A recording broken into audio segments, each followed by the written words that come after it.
Assalamualaikum warahmatullahi wabarakatuh dan selamat pagi semuanya. Nama saya Saila Wardani dengan NIM C0E024034 dari Program Studi Keuangan Daerah Fakultas Ekonomi dan Bisnis Universitas Jambi. Hari ini saya akan mempresentasikan makalah saya yang berjudul Surat Pemberitahuan (SPT) dan Surat Setoran Pajak (SSP). Kedua dokumen ini merupakan instrumen penting dalam sistem perpajakan Indonesia yang perlu kita pahami dengan baik. Sebelum memulai pembahasan utama, mari kita pahami latar belakang mengapa topik ini penting. Perpajakan adalah salah satu sumber penerimaan negara yang sangat vital untuk pembangunan dan penyelenggaraan negara. Namun, tidak semua wajib pajak memahami dengan baik dokumen-dokumen penting yang digunakan dalam sistem perpajakan Indonesia. Oleh karena itu, ada beberapa pertanyaan yang akan kita jawab melalui presentasi ini. Yang pertama, apa sebenarnya pengertian, dasar hukum dan fungsi dari surat pemberitahuan atau SPT? Yang kedua, apa saja jenis-jenis SPT yang ada dan bagaimana cara penyampaiannya? Ketiga, apa pengertian dan fungsi dari surat setoran pajak atau SSP? Keempat, bagaimana hubungan dan perbedaan antara SPT dan SSP? Dan kelima, apa saja konsekuensi hukum jika kita tidak patuh dalam penyampaian SPT atau pembayaran pajak? Nah, sekarang mari kita masuk ke pembahasan utama. Slide ini menjelaskan tentang pengertian surat pemberitahuan atau SPT. SPT adalah surat yang digunakan oleh wajib pajak untuk melaporkan beberapa hal penting, yaitu hasil perhitungan pajak yang mereka harus bayarkan, pembayaran pajak yang telah dilakukan, objek pajak dan bukan objek pajak, serta data tentang harta dan kewajiban mereka. Karakteristik penting dari SPT yang pertama yaitu SPT merupakan instrumen utama dalam sistem self-assessment sistem perpajakan Indonesia. Artinya, wajib pajak memiliki tanggung jawab penuh untuk menghitung, melaporkan, dan mempertanggungjawabkan besarnya pajak yang terutang kepada negara.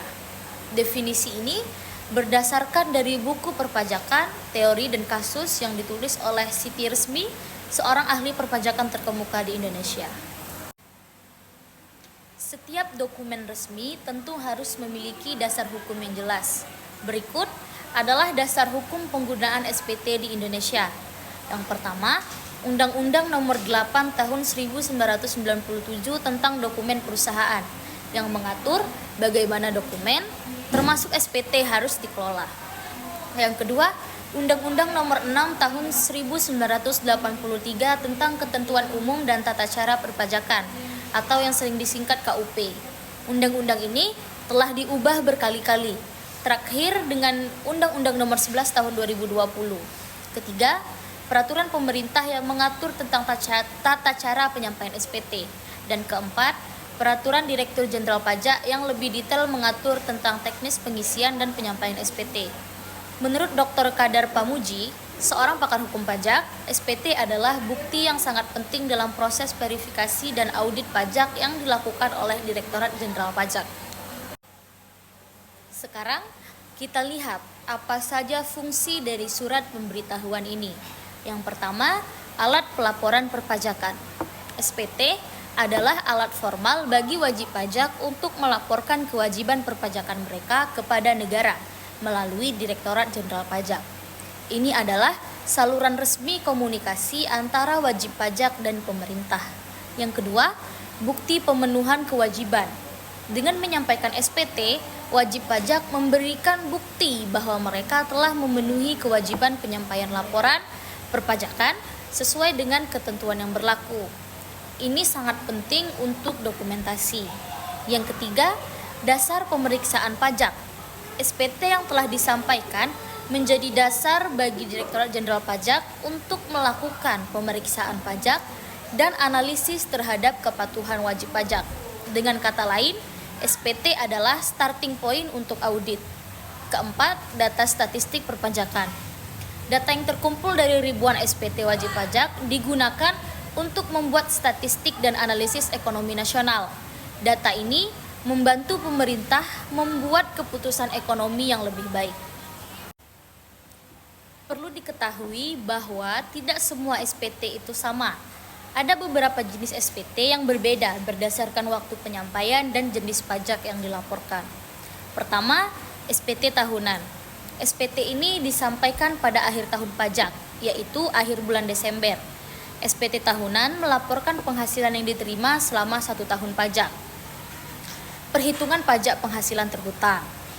Pembayaran pajak yang telah dilakukan, serta data harta dan utang wajib pajak. Batas waktu penyampaian adalah paling lambat 3 bulan setelah akhir tahun pajak. Jadi, jika tahun pajak berakhir 31 Desember, SPT harus disampaikan paling lambat 31 Maret tahun berikutnya. Ada catatan khusus untuk wajib pajak badan yang dapat memperpanjang waktu penyampaian hingga 12 bulan dengan persetujuan tertulis. Yang kedua, SPT masa. SPT masa adalah SPT yang disampaikan secara berkala untuk setiap masa pajak, biasanya setiap bulan. SPT ini melaporkan pajak pertambahan nilai atau PPN yang terutang, pajak penjualan atas barang mewah atau PPNBM, serta pajak penghasilan pasal 21, 22, 23, dan 24. Batas waktu penyampaian adalah paling lambat 20 hari setelah akhir masa pajak. Artinya, untuk masa pajak bulan Januari, SPT masa harus disampaikan paling lambat 20 Februari. Ketiga, SPT pembetulan. SPT jenis ini disampaikan untuk membetulkan SPT yang telah disampaikan sebelumnya karena ada kesalahan atau kelalaian. Ada tingkat pembetulan. SPT pembetulan pertama membetulkan SPT induk, SPT pembetulan kedua membetulkan SPT pembetulan pertama, dan seterusnya dengan ketentuan khusus. Keempat, SPT lebih bayar. SPT ini disampaikan ketika ada kelebihan pembayaran pajak. Wajib pajak memiliki 2 pilihan, mengkompensasikan atau offset dengan utang pajak periode berikutnya, atau meminta pengembalian dana yang sering disebut refund dari negara. Sekarang kita beralih ke pembahasan tentang surat setoran pajak atau SSP. SSP adalah dokumen yang digunakan sebagai bukti pembayaran atau penyetoran pajak oleh wajib pajak kepada kas negara. Pembayaran ini dapat dilakukan melalui 2 saluran, bank yang ditunjuk oleh Direktorat Jenderal Pajak atau kantor pos yang ditunjuk oleh Direktorat Jenderal Pajak. Pentingnya SSP yaitu SSP adalah dokumen yang sangat penting dalam sistem perpajakan Indonesia karena SSP membuktikan bahwa wajib pajak telah melakukan pembayaran pajak sesuai dengan kewajiban yang terutang. Tanpa SSP, tidak ada bukti resmi pembayaran. Sekarang kita masuk ke dasar hukum SSP. Seperti SPT, SSP juga memiliki dasar hukum yang kuat. Yang pertama, Undang-Undang Nomor 6 Tahun 1983 tentang Ketentuan Umum dan Tata Cara Perpajakan, diubah dengan Undang-Undang Nomor 11 Tahun 2020. Yang kedua, Peraturan Pemerintah tentang Cara Pembayaran Pajak. Yang ketiga, Peraturan Direktur Jenderal Pajak tentang bentuk dan tata cara pengisian SSP. Yang keempat, Peraturan Bank Indonesia dan bank-bank yang ditunjuk sebagai penerima pembayaran pajak.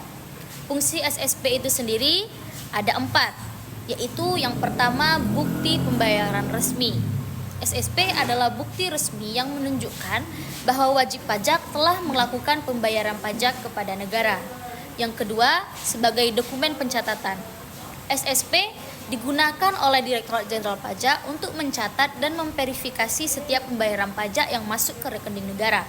Yang ketiga, sebagai arsip dan dokumentasi. SSP disimpan sebagai bukti dokumentasi untuk keperluan audit dan pemeriksaan pajak di kemudian hari. Yang keempat, rujukan pembayaran.